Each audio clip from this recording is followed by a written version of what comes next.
Greetings, my dear viewers. Welcome back to Pathfinder Hero Frame.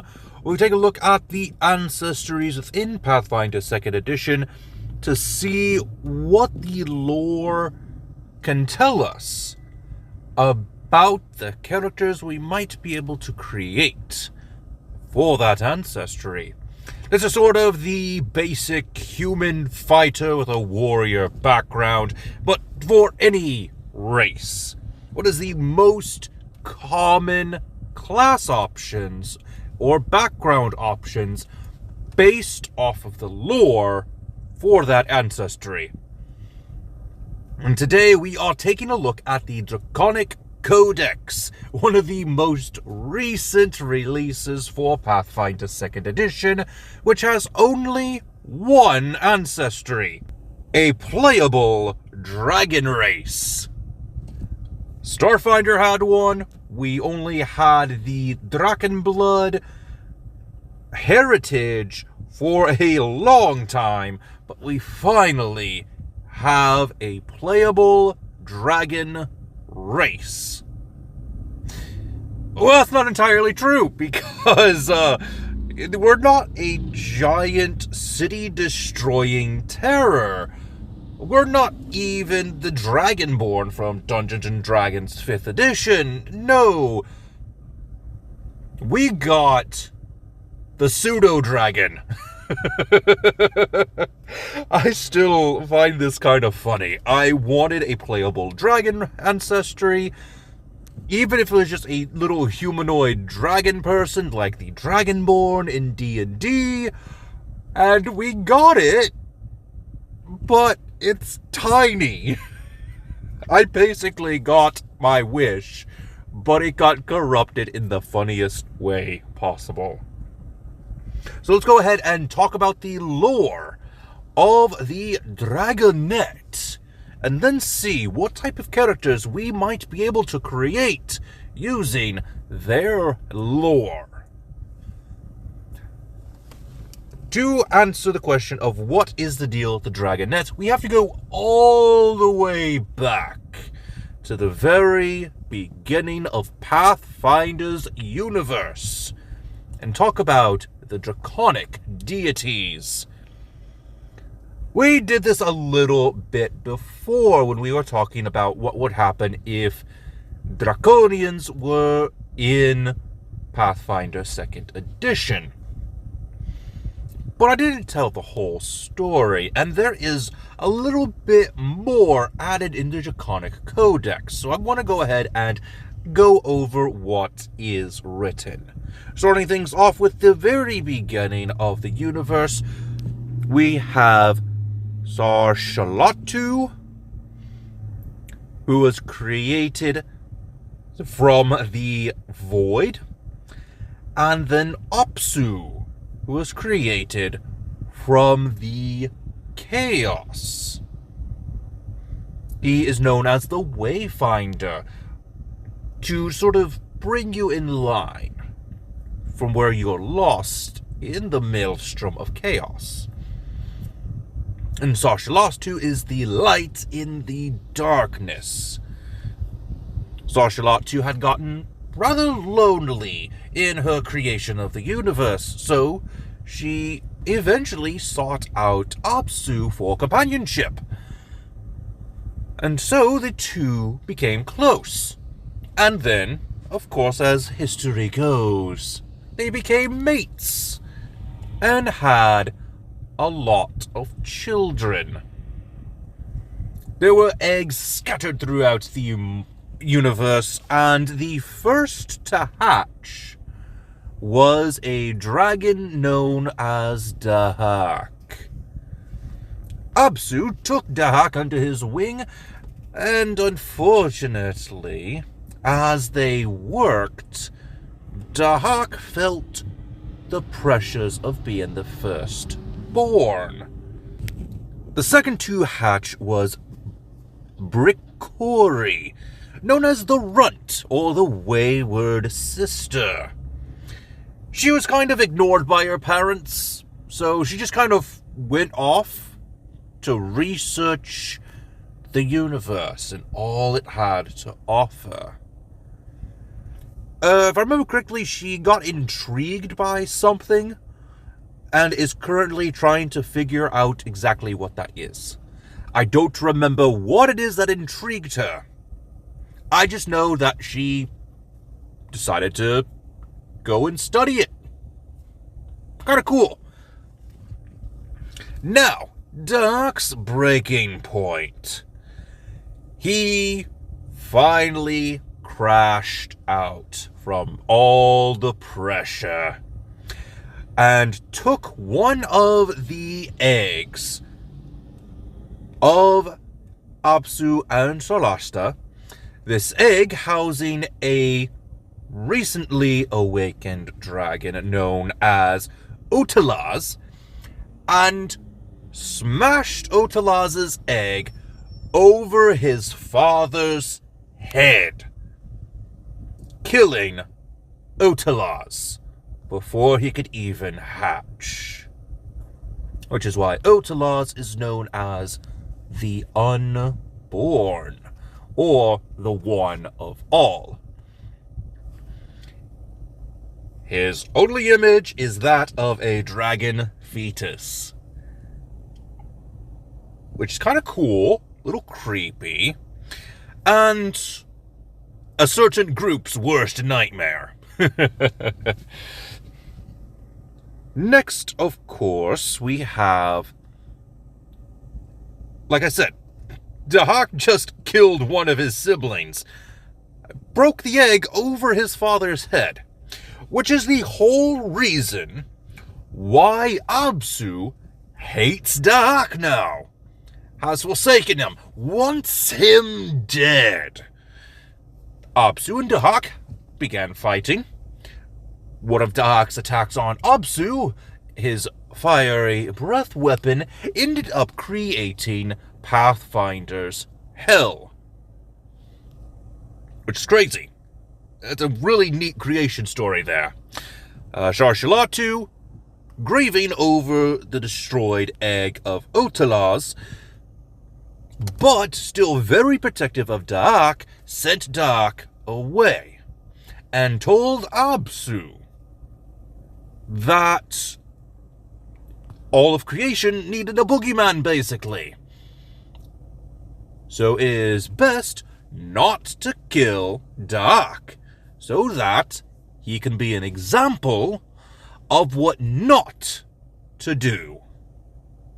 And Dahak is now the bringer of ruin, the endless destruction.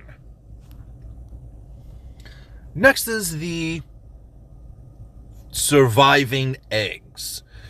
The technically third born, Gasham, the first dragon to hatch from the surviving clutch of Apsu and Sarshalatu. Gasham became Apsu's new right hand, basically, and was given the title of the Architect. Gazaz is the second survivor to hatch, and was crowned the Primal King. Tovu, the fourth survivor, is known as the Shifting Plane, and of course Yumla, the third survivor, is known as the Living Page and the mother of arcane dragons. The Dragonets were created by Gasham. Gasham saw everybody else creating their own dragons. Gasham decided to create the Dragonets as sort of a companion, a helper to the much larger aunts and uncles and cousins.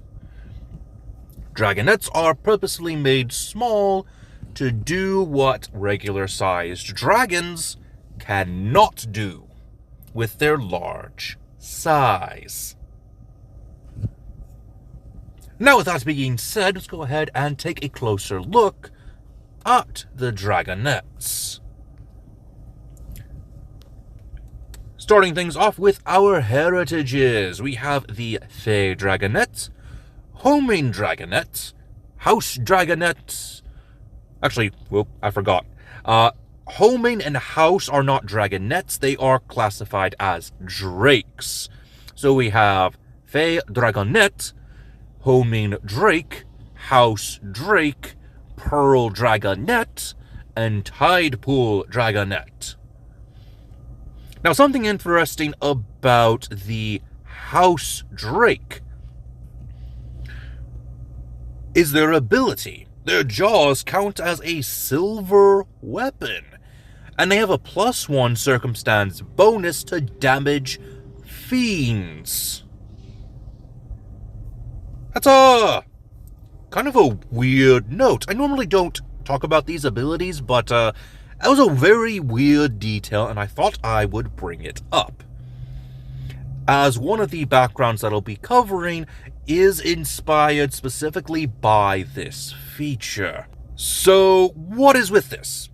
Well, there is a little bit more to it than just, oh, I have silver jaws.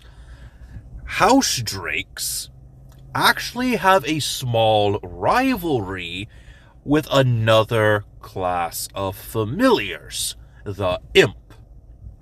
That's right, just like in Dungeons & Dragons 5th edition, with the Pseudodragon, the Dragonets are classified as a type of familiar.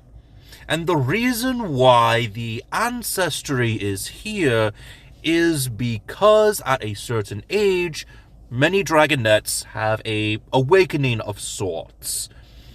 They lose some of their monster features, flying speed decreases at some point, and they gain more intelligence, which is pretty cool. This could be a gift by Garsham, a lesson from Apsu. It's not quite clear why this happens. It just does.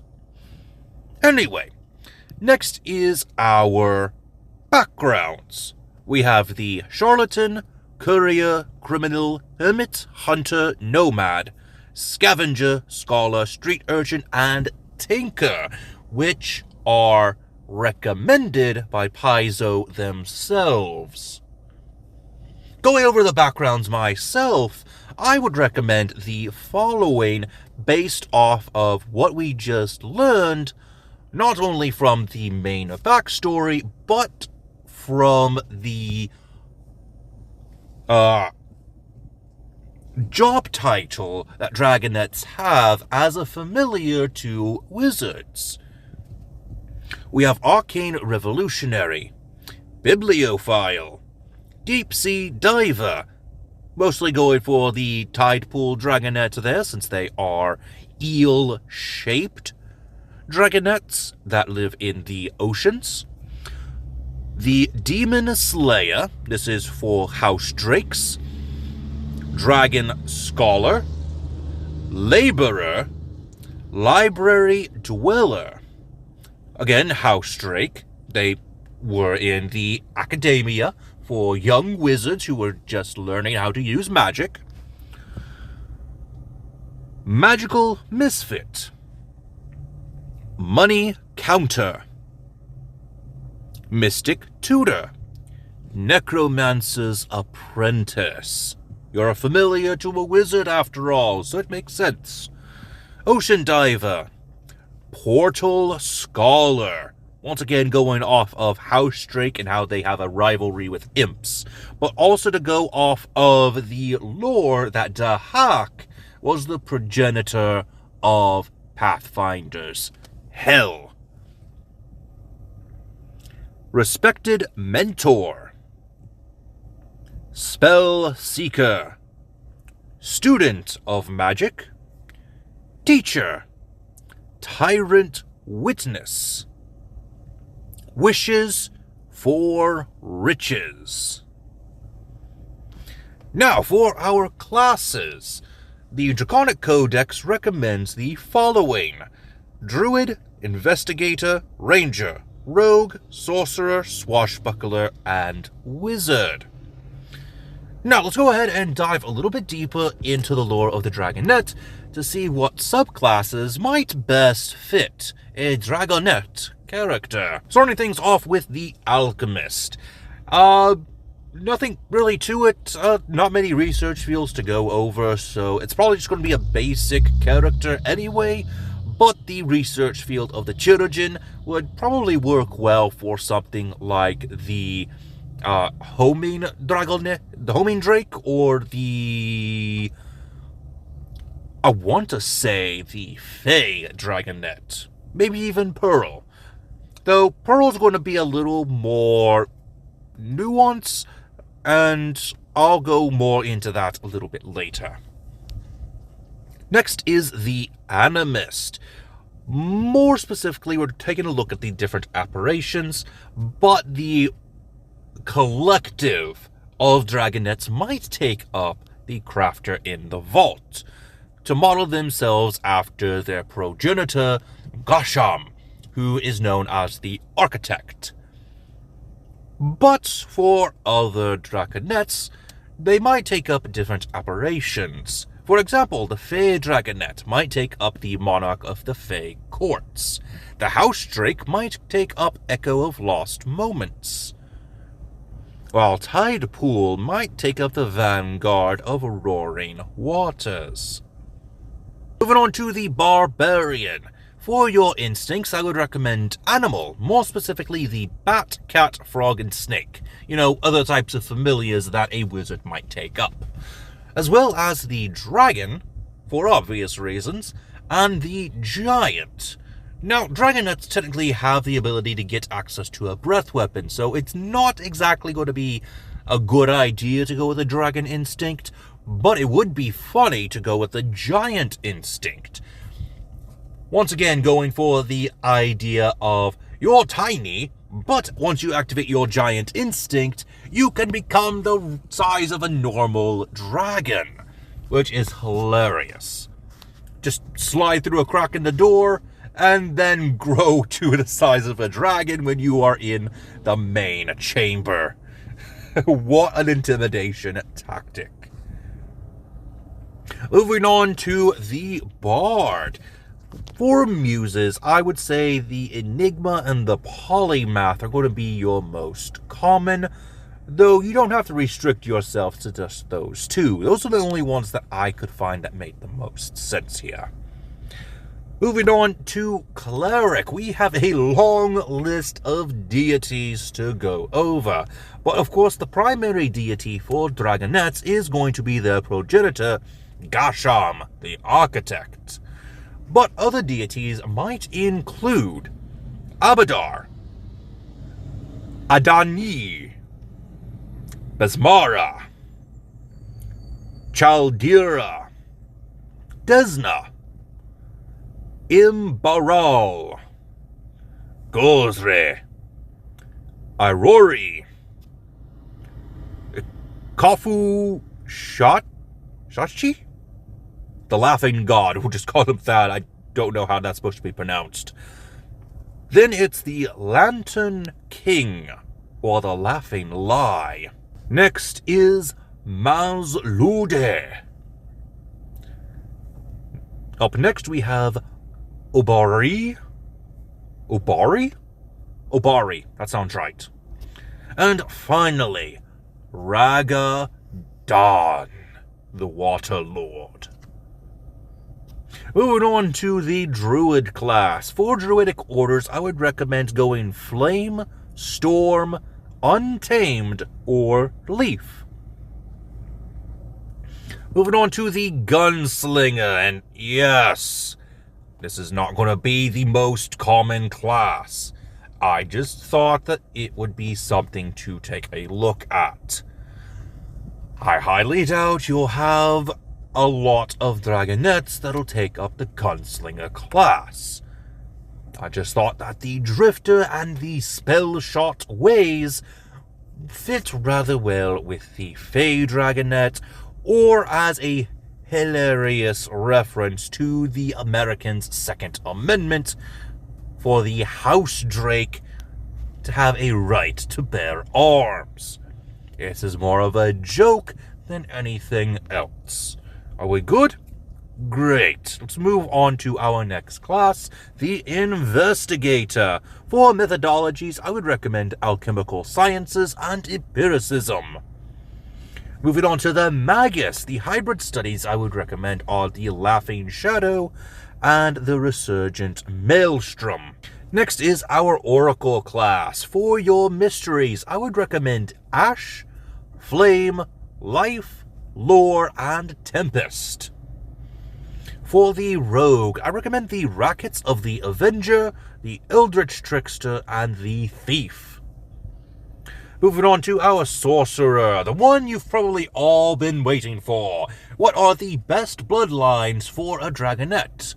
Well, obviously, we want the Draconic bloodline for every single one of these Dragonets. Fey Dragonets may end up having a Fey bloodline.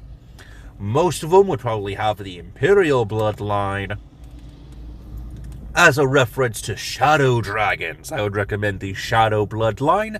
And of course, there is the Worm-Blessed bloodline, but I think most people would go for Draconic bloodline over the Worm-Blessed bloodline. Next is the Swashbuckler. This is more of convenience for a Dragonet that can't really use magic that well.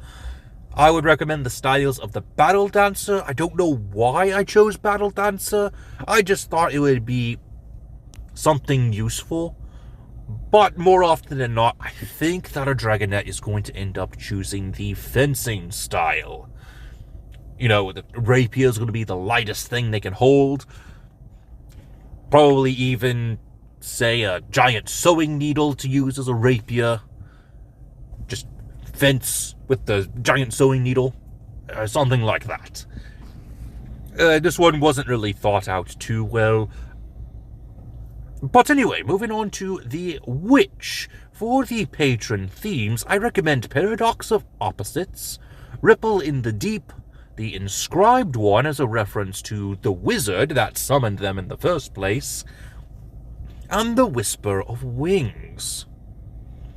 And then finally, the Wizard. There were only 2 that came off as noteworthy, though I can see any Dragonet taking up the arcane school that the wizard who is bound to them is also studying.